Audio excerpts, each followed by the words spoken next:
12 ربیع الاول ہمارے ہاں، ہمارے معاشرے میں، ہمارے ملک میں، خاص طور سے بر صغیر میں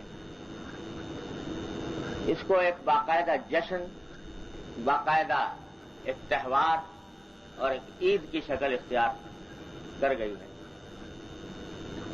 ربیع الاول کا مہینہ آتا ہے تو سارے ملک میں سیرت النبی اور میلاد النبی کے جلسوں کا ایک غیر متناہی سلسلہ شروع ہو جاتا ہے۔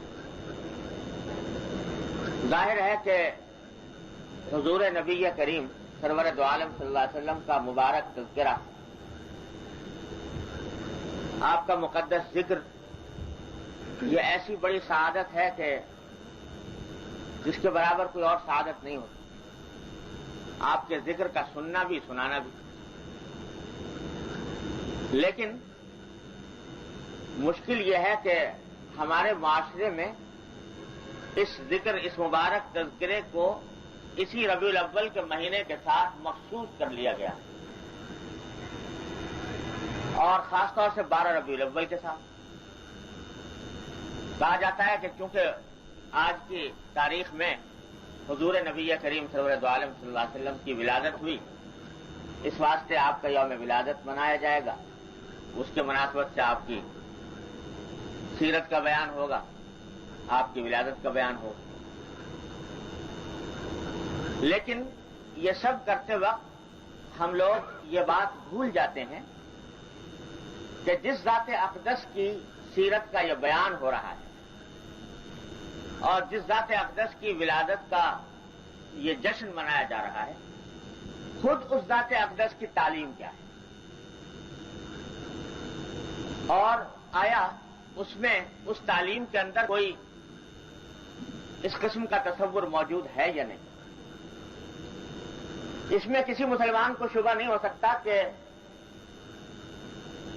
حضرت صلی اللہ علیہ وسلم کا اس کائنات میں تشریف لانا، اس دنیا میں تشریف لانا، یہ تاریخ انسانیت کا اتنا عظیم واقعہ ہے کہ اس سے زیادہ عظیم، اس سے زیادہ پرمسرت، اس سے زیادہ مبارک اور مقدس واقعہ اس روئے زمین پر کوئی اور پیش نہیں آیا۔ انسانیت کو نبی کریم صلی اللہ علیہ وسلم کی تعلیمات کا نور ملا، آپ کی مقدس شخصیت کی برکات نصیب ہوئی۔ یہ اتنا بڑا واقعہ ہے کہ اور کوئی تاریخ کا واقعہ اتنا بڑا نہیں ہو سکتا۔ اور اگر اسلام میں کسی کی یوم پیدائش منانے کا کوئی تصور ہوتا تو سرکار دو عالم صلی اللہ علیہ وسلم کی یوم پیدائش سے زیادہ کوئی دن اس بات کا مستحق نہیں تھا کہ اس کو منایا جائے اور اس کو عید قرار دیا جائے۔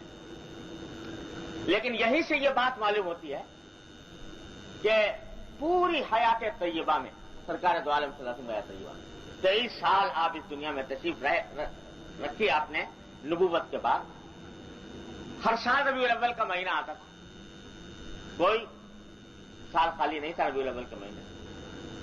نہ صرف یہ کہ آپ نے نہیں منایا، آپ کے صحابہ کرام کے کسی صحابی کے حاشیے خیال میں نہیں گزرا کہ 12 ربیع الاول یوم پیدائش ہے، لہٰذا اس کو کسی خاص طریقے سے منانا چاہیے۔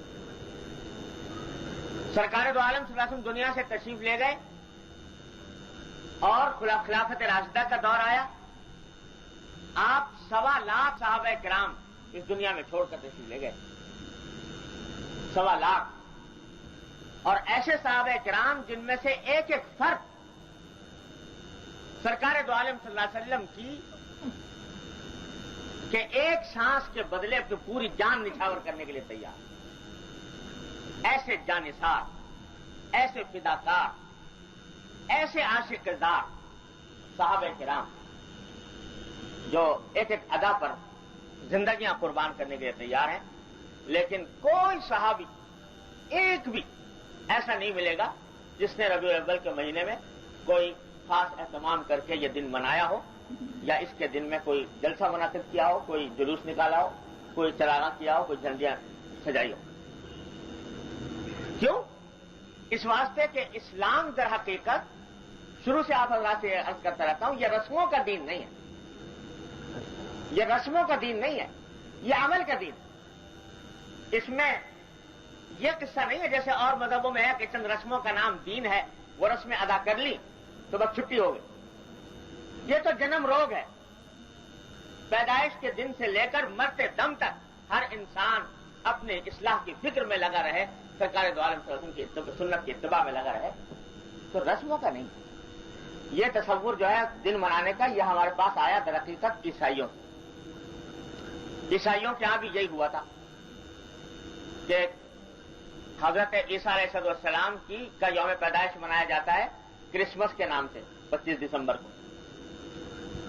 تاریخ اگر آپ پڑھ کے دیکھیں تو پتہ چلے گا کہ حضرت عیسیٰ علیہ السلام کے آسمان پر اٹھائے جانے کے تقریباً 300 سال تک کوئی تصور نہیں تھا حضرت عیسیٰ علیہ السلام کے یوم پیدائش منانے کا۔ آپ کے صحاباری، آپ کے جو صحابہ کرام تھے، ان میں سے کسی نے نہیں منایا۔ 300 سال تک کرسمس کا کوئی تصور نہیں تھا۔ 300 سال کے بعد کچھ لوگوں نے یہ بدعت شروع کر دی اور انہوں نے کہا کہ صاحب ہم عیسیٰ علیہ السلام کا یوم پیدائش منائیں۔ جو کٹر قسم کے لوگ تھے، اس زمانے میں بھی ہوتے تھے کٹر وہابی ہم جیسے، تو وہ انہوں نے کہا کہ بھائی یہ کیا تم نے سلسلہ شروع کیا، اس کا تو عیسیٰ علیہ السلام کی تعلیمات میں کہیں ذکر نہیں، یہ دن منانے کا۔ تو انہوں نے کہا صاحب کیا حرج ہے، کوئی ایسی بری بات تو ہے نہیں، ہم اس میں جمع ہوں گے، عیسیٰ علیہ السلام کا ذکر کریں گے، ان کی تعلیمات کو یاد دلائیں گے، تو ذرا لوگوں میں کچھ شوق ذوق پیدا ہوگا تعلیمات پر عمل کرنے کا، تو ہم کوئی برائی کا کام تو کر نہیں رہا، کوئی گناہ کا کام تو کر نہیں رہا۔ یہ کہہ کر اور سلسلہ شروع کر جہاں سے شروع اسی طرح ہوا کرسمس کہ جب 25 دسمبر کا دن آتا تو چرچ میں ایک اجتماع ہوتا، ایک پادری صاحب کھڑے ہو کر عیسیٰ علیہ السلام کی تعلیمات اور آپ کی سیرت بیان کر دیتے اور اللہ اللہ خیر صلی اللہ، اسی طرح شروع ہوا بے ضرر معصوم طریقے پر۔ لیکن بعد میں یہ ہوا کہ بھائی یہ تو ہم نے تقریر تو بڑی کرا دی لیکن بڑی خوش قسم کی ہوئی، اور نتیجہ یہ کہ جو نوجوان لوگ ہیں، جو ذرا شوقین مزاج لوگ ہیں، وہ تو آتے نہیں اس میں، تو اس کو ایسا کرو کہ ذرا اس کو ایک ایسی شکل بناؤ کہ ذرا دلچسپ بن جائے، لوگوں کے لیے دلکش ہو۔ تو وہ دلچسپ بنانے کی خاطر اس میں کیا ہوا کہ بھائی اب ذرا کچھ اس میں موسیقی شامل کر لو، تو موسیقی کے اوپر نظمیں پڑھی جانے لگی، وہ موسیقی آ گئی۔ انہوں نے صاحب یہ موسیقی سے بھی کام نہیں چل رہا، تو اب کیا کریں، کہ کچھ ناچ گانا شامل کر لو۔ اب وہ ناچ گانا بھی ہو گیا، کہ کچھ ایسے ہنسی مذاق کے کھیل تماشے شامل کر لو، وہ بھی ہو گئے۔ اب ہوتے ہوتے وہ کرسمس جو عیسیٰ علیہ السلام کی تعلیمات کا بیان کرنے کے نام پر شروع ہوا تھا، اب وہ ایک عام جشن بن گیا، جیسے عام دنیاوی جشن ہوتے ہیں۔ نتیجہ یہ کہ اس کے اندر سبھی کچھ دنیا کے خرافات اس میں ہوتے، اس میں ناچ گانا، اس میں موسیقی، اس میں شراب نوشی، اس میں قمار بازی، اس میں جوا، اس میں اور دنیا بھر کی ساری خرافات اس کے اندر شامل ہو گئی، اور ہوتے ہوتے عیسیٰ علیہ السلام کی تعلیمات پیچھے رہ گئی۔ اور یہ اب آپ دیکھ لیجیے کرسمس جب آتا ہے مغربی ممالک کے اندر کیا طوفان برپا ہوتا ہے، اتنی شراب پی جاتی ہے جو سارے سال نہیں پی گئی، اتنے حادثات ہوتے ہیں جو سارے سال نہیں ہوئے، اتنی عورتوں کی عصمت دری ہوتی ہے جتنی سارے سال نہیں ہوئی، اور سب ہو رہا ہے عیسیٰ علیہ السلام کے یوم پیدائش کے نام۔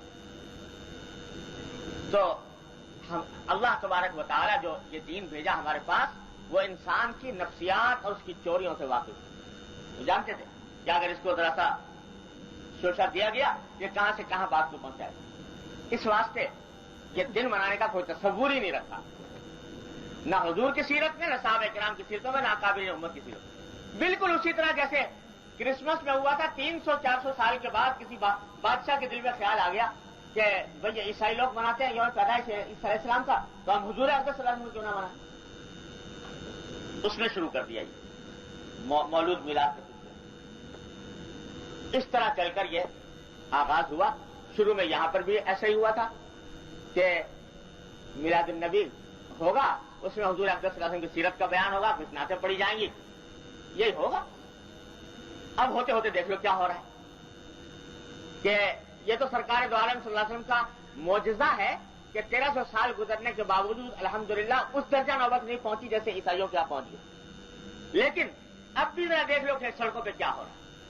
کس طرح شبیہیں کھڑی کی ہوئی ہیں روضہ اقدس کی, کس طرح کعبہ شریف کی شبیہیں کھڑی کی گئی ہے, کس طرح لوگ اس کے اوپر طواف کر رہے ہیں, کیسے اس کے گرد ریکارڈنگ ہو رہی ہے, کس طرح چراغاں کیا جا رہا ہے, اور کس طریقے سے جھنڈیاں لگائی جا رہی ہیں. اور گویا معاذ اللہ معاذ اللہ یہ سرکار دو عالم صلی اللہ علیہ وسلم کی سیرت طیبہ کا کوئی جشن نہیں ہے جیسے کہ عام ہندوؤں کے اور عیسائیوں کے جشن ہوا کرتے ہیں, اس طریقے سے اس کو منایا جا رہا ہے. تو ساری وہ خرابیاں آ کر رفتہ رفتہ اندر جمع ہو گئی. اور اس سے بڑی خرابی یہ ہے کہ یہ سب کچھ ہو رہا ہے دین کے نام پر, سب کچھ ہو رہا ہے سرکار دو عالم صلی اللہ علیہ وسلم کے اس میں مقدس پر, اور یہ سوچ کر کے بڑے ثواب کا کام ہے, یہ بڑا اجر کا کام ہے, یہ سوچ کر ہو رہا ہے. اور آج بھی یہ سوچ رہے ہیں کہ بھائی ہم نے سرکار دو عالم صلی اللہ علیہ وسلم کے ساتھ محبت کا حق ادا کر دیا. آج 12 ربیع الاول کو چراغاں کر کے اپنی عمارتوں کو روشن کر کے اپنے راستوں کو سجا کر ہم نے سرکار دو عالم صلی اللہ علیہ وسلم کی محبت کا حق ادا کیا. یہ دماغ میں بات آ رہی. وہ پوچھو گے دین پہ عمل نہیں کرتے؟ جی ہمارے یہاں تو میلاد ہوتا ہے, ہمارے یہاں تو یہ حضور اقدس صلی اللہ علیہ وسلم کے یوم پیدائش پر یہ چراغاں ہوتا ہے, تو یہ دین کا حق ادا ہوتا ہے. تو بھائی یہ سب جو ہے طریقہ یہ اسلام کا طریقہ نہیں, یہ سرکار دو عالم صلی اللہ علیہ وسلم کا طریقہ نہیں, آپ کے صحابہ کرام کا طریقہ نہیں. اگر اس میں کوئی خیر ہوتی تو صحابہ کرام صدیق اکبر اور فاروق اعظم عثمان غنی علی مرتضیٰ اس سے چوکنے والے نہیں تھے. ہمارے والد صاحب قدس اللہ سرہ یہ ایک مثل سنایا کرتے تھے, ہندی زبان کی ایک مثل ہے, کہاوت, کیا ہندی زبان میں مشہور ہے کہ بنیے سے سیانہ سو باولا. یعنی جو آدمی یہ دعویٰ کرے کہ میں بنیے سے زیادہ سمجھدار ہوشیار ہوں تجارت میں, اور میں اس سے زیادہ تجارت جانتا ہوں اور اس سے زیادہ ہوشیار ہوں, جو یہ دعویٰ کرے وہ باولا, وہ پاگل ہے. حقیقت میں بنیے سے زیادہ سیانہ نہیں ہو سکتا تجارت میں, تو بنیے سے سیانہ سو باولا. تو ہمارے والد صاحب قدس اللہ سرہ فرمایا کرتے تھے کہ جو شخص یہ دعویٰ کرے کہ میں حضور اقدس صلی اللہ علیہ وسلم کا صحابہ کرام سے زیادہ عاشق ہوں اور صحابہ کرام سے زیادہ محبت رکھنے والا ہوں, وہ حقیقت میں پاگل ہے, بے وقوف ہے, احمق ہے. صحابہ کرام سے بڑا عاشق, صحابہ کرام سے زیادہ محب کوئی نہیں ہو سکتا. ان کا حال یہ تھا کہ نہ جلوس ہے, نہ جلسہ ہے, نہ چراغاں ہے, نہ جھنڈی ہے, نہ سجاوٹ ہے, لیکن ایک چیز ہے کہ سرکار دو عالم صلی اللہ علیہ وسلم کی سیرت طیبہ زندگی میں رچی اور بسی ہو. ان کا ہر دن سیرت طیبہ کا دن, ان کا ہر لمحہ سیرت طیبہ کا لمحہ, ان کا ہر کام سیرت طیبہ کا کام. کوئی کام ایسا نہیں ہے سرکار دو عالم صلی اللہ علیہ وسلم کی سیرت سے خالی, کیونکہ جانتے تھے کہ سرکار دو عالم صلی اللہ علیہ وسلم اس لیے تشریف نہیں لائے تھے کہ اپنے دن منوائیں, اس لیے تشریف نہیں لائے تھے کہ اپنی تعریفیں کرائیں, اپنے شان میں قصیدے پڑھوائیں. اگر یہ مقصود خدا نہ کرے ہوتا تو جس دن آپ کو یہ پیشکش کی گئی تھی کہ تمہارے اگر آپ چاہیں, اگر آپ سردار بننا چاہتے ہیں ہم آپ کو اپنا سردار بنانے کو تیار ہیں, کفار مکہ نے کہا تھا. اگر آپ مال و دولت کے طلبگار ہیں تو مال و دولت کے ڈھیر آپ کے قدموں میں لانے کے لیے تیار. اگر آپ حسن و جمال کے طلبگار ہیں تو عرب کا منتخب حسن و جمال آپ کی خدمت میں نظر کیا جا سکتا ہے. لیکن آپ یہ اپنی تعلیمات کو چھوڑ دیجیے. تو سرکار دو عالم صلی اللہ علیہ وسلم نے کیا جواب دیا؟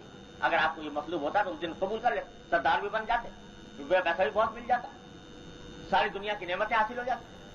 لیکن سرکار دو عالم صلی اللہ علیہ وسلم نے جواب دیا کہ اگر تم میرے ایک ہاتھ میں آفتاب ایک ہاتھ میں مہتاب بھی دے دو گے تو میں اپنی تعلیم سے پھرنے والا ہوں. آپ اس لیے آئے تھے کہ لوگ عید میلاد النبی منائیں میرے نام سے. آپ کے آنے کا منشا یہ تھا جو قرآن نے بیان فرمایا. کیا؟ جو ابھی میں نے آیت تلاوت کی کہ لقد کان لکم فی رسول اللہ اسوۃ حسنۃ لمن کان یرجو اللہ والیوم الاخر. ہم نے یہ نبی صلی اللہ علیہ وسلم اس کام کے لیے بھیجے کہ ان کو ایک نمونہ بنا کر بھیجا, بہترین نمونہ بنا کر بھیجا ہے تمہارے پاس. اس لیے بھیجا تاکہ تم ان کی نقل اتارو, نمونہ بنا کر بھیجو. کس کے لیے؟ لمن کان یرجو اللہ والیوم الاخر، جو اللہ پر ایمان رکھتا ہو، یوم آخرت پر ایمان رکھتا ہو اور اللہ کو کثرت سے یاد کرتا ہو، اس کے لیے ہم نے ایک نمونہ بنا کر دیا۔ کیا ضرورت نمونے کی؟ نمونہ بھیجنے کی کیا ضرورت؟ کتاب تو آ گئی تھی، قرآن آ گیا تھا، اللہ تبارک و تعالیٰ نے اپنی کتاب نازل فرما دی تھی۔ نمونہ بھیجنے کی ضرورت اس لیے کہ انسان کی فطرت یہ ہے، اس کی جبلت یہ ہے کہ نری کتاب اس کی اصلاح کے لیے، کوئی بھی علم و فن سکھانے کے لیے کافی نہیں ہوتی۔ انسان کو کوئی بھی علم و فن سیکھنے کے لیے کسی مربی کے عملی نمونے کی ضرورت ہوتی ہے۔ جب تک وہ سامنے نہیں ہوگا اس وقت تک کتاب پڑھ کر کسی کو کوئی فن علم نہیں آئے گا۔ اللہ تعالیٰ نے اس معاملے میں انسان کو یہ فطرت میں یہ بات داخل کی، دوسرے جانوروں میں بعض اوقات یہ بات نہیں ہوتی۔ آج مرغی کا بچہ چوزے میں سے، اس میں سے انڈے میں سے نکلا چوزا، تو انڈے میں سے نکلنے کے ساتھ ہی اگر دانا پڑا ہوا ہے تو وہ دانا کٹکنا شروع کر دے گا۔ اس کو دانا کھانے کے لیے کسی مربی، کسی استاد، کسی انسٹرکٹر کی ضرورت نہیں۔ دانا پڑا ہوا ہے وہ کھانا شروع کر دے گا، اس کو کسی استاد کی ضرورت نہیں جی۔ لیکن انسان کا بچہ اگر جب پیدا ہوگا، کھلاؤ اس کو روٹی، تو وہ روٹی کھانا سیکھنے کے لیے اس کو تعلیم اور تربیت کی ضرورت ہے۔ روٹی تو بڑی بات ہے، ماں کا دودھ پینے کے لیے تربیت کی ضرورت ہے۔ شروع میں بچے کو ماں کا دودھ پینا نہیں آتا، اس کو سکھانا پڑا۔ مرغی کے چوزے کو دیکھ لو، وہ کٹکنا شروع کر دے گا، کوئی اس کو سکھانے کی ضرورت نہیں۔ مچھلی کا بچہ پانی کے اندر پیدا ہوا اور ادھر پیدا ہوا اور ادھر اس نے پانی کے اندر تیرنا شروع کر دیا۔ اس کو تیراکی سکھانے کے لیے کسی استاد کی، کسی مربی کی ضرورت نہیں، وہ خود ہی تیراک پیدا ہوا ماں کے پیٹ سے۔ لیکن کوئی شخص مچھلی کے بچے کو دیکھ کر کہ بھائی مچھلی کا بچہ جو ہے وہ بڑے آرام سے تیرنا شروع کر دیتا ہے سکھائے بغیر، تو ایک ماہر تیراک ہے بہت انسان، تیراک ہے، تیراکی کے مقابلوں میں اول آیا ہوا ہے، اس کے یہاں بچہ پیدا ہوا تو وہ سوچے کہ بھائی تیراک کا بیٹا ہے تو اٹھا کے ڈال دو اس کو سمندر میں، یہ بھی تیرنا شروع کر دے مچھلی کا قیاس کر کے، تو کیا ہوگا؟ وہ بچہ بھی جان سے جائے گا۔ جب تک کہ اس کو سکھا نہ دیا جائے عملی طور پر اور عملی نمونہ اس کے سامنے نہ ہو، اس وقت تک وہ یہ تیراکی نہیں سیکھ سکتا جی۔ کوئی ڈاکٹر ہے، حکیم ہے، وہ کتابیں پڑھ کر چاہے کوئی آدمی کہ میں ڈاکٹری کی کتابیں ہیں، طب کی کتابیں ہیں، وہ پڑھ کر اور میں دوسروں کا علاج شروع کروں، جانتا ہے، سمجھدار ہے، ذہین ہے، کتابیں سمجھتا ہے، سب کچھ ہے، پڑھ لی، لیکن علاج شروع کرے تو سوائے اس کے کہ قبرستان پہنچائے گا لوگوں کو اور کوئی خدمت انجام نہیں دے، بلکہ اور تو اور آپ دیکھ لیجئے دنیا بھر کا قانون یہ ہے کہ MBBS ہو گیا، ڈگری مل گئی ڈاکٹری کی، لیکن اس کو پریکٹس کرنے کی اجازت نہیں جب تک کہ ایک مدت تک ہاؤس جاب نہ کرے۔ کسی اسپتال میں کسی ماہر ڈاکٹر کی ذریعے نگرانی رہ کر عملی نمونہ جب تک نہیں دیکھے گا اس وقت تک ڈاکٹری نہیں کرتا۔ کیوں؟ اس واسطے کہ تنہا کتاب پڑھی ہے، ابھی عملی نمونہ سامنے نہیں آیا۔ میں تو یہاں تک کہتا ہوں کہ یہ کھانے پکانے کی کتابیں لکھی چھپی ہوئی موجود ہے، ہر چیز موجود ہے، تفصیل، بریانی اس طرح بنتی ہے، پلاؤ اس طرح بنتی ہے، کباب اس طرح بنتے ہیں، قورمہ اس طرح بنتا ہے۔ ایک آدمی جس نے ابھی تک یہ کام کیا نہیں، وہ کتاب سامنے رکھے اور بنائے قورمہ، تو کتاب میں سب کچھ لکھا ہوا ہے، کتنا گوشت ڈالو، کتنا مسالہ ڈالو، کیا کیا مسالے ڈالو گے، لیکن کتاب سامنے رکھ کے بناؤ تو جانے کیا شے تیار کرے گا وہ اگر میں اس کتاب رکھ کے بنائے گا۔ ہاں کسی استاذ نے، جاننے والے نے اپنے سامنے بٹھا کر بتا دیا دیکھو بھائی اس طرح بنتا ہے اور اس کی ٹریننگ دی ہو تو پھر شاندار طریقے سے بنا سکے۔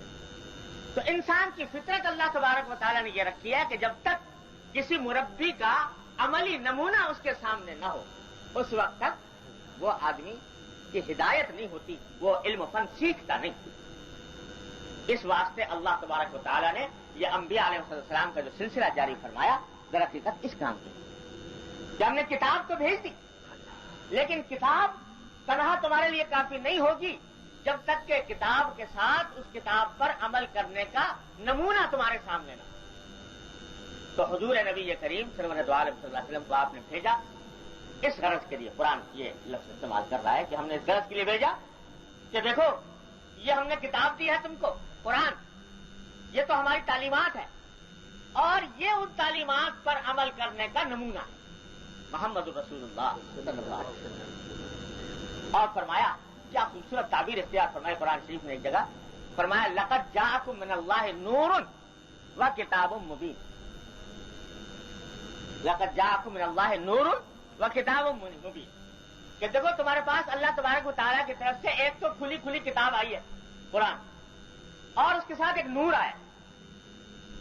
اشارہ اس بات کی طرف کر دیا کہ اگر کسی کے پاس کتاب تو ایک موجود ہے، کتاب میں سب کچھ لکھا ہوا ہے، لیکن روشنی نہیں ہے، نہ سورج کی روشنی، نہ دن کی روشنی، نہ بجلی کی روشنی، نہ چراغ کی روشنی، اندھیرا ہے۔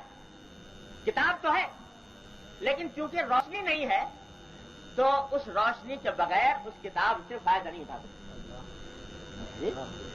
اگر سامنے کوئی روشنی نہیں ہے، اندھیرا ہے، کتاب موجود، سب کچھ لکھا ہوا، فائدہ نہیں اٹھا سکتا۔ چلو دن کی روشنی موجود، بجلی کی روشنی موجود، سب کچھ موجود، آنکھ کی روشنی نہیں، آنکھ میں روشنی نہیں، تو کتاب سے کچھ فائدہ نہیں ہوتا۔ تو فرمایا کہ جس طرح کتاب سے آدمی بغیر روشنی کا فائدہ نہیں اٹھا سکتا، اسی طرح اس واسطے ہم نے اس کتاب کے ساتھ ایک نور بھیجا ہے، محمد الرسول اللہ صلی اللہ علیہ وسلم کی تعلیمات کا۔ جب تک یہ تعلیمات کا نور تمہارے پاس نہیں ہوگا، قرآن کو نہیں سمجھ سکو، کتاب کو نہیں سمجھ سکو، اور اس پر عمل کرنے کا طریقہ تمہیں نہیں آئے گا۔ لقد جاءکم من اللہ نور و کتاب مبین۔ اب یہ ناقدر شناس لوگ اس کا مطلب یوں بیان کرتے ہیں کہ حضور اکرم صلی اللہ علیہ وسلم بشر نہیں تھے، نور نہیں تھے۔ ارے بھائی نور، اگر یہ بھی ٹیوب لائٹ کا نور اور روشنی، اس کا بجلی کا نور، یہ کیا حیثیت رکھتا ہے نبی کریم صلی اللہ علیہ وسلم کی تعلیمات کے نور کا؟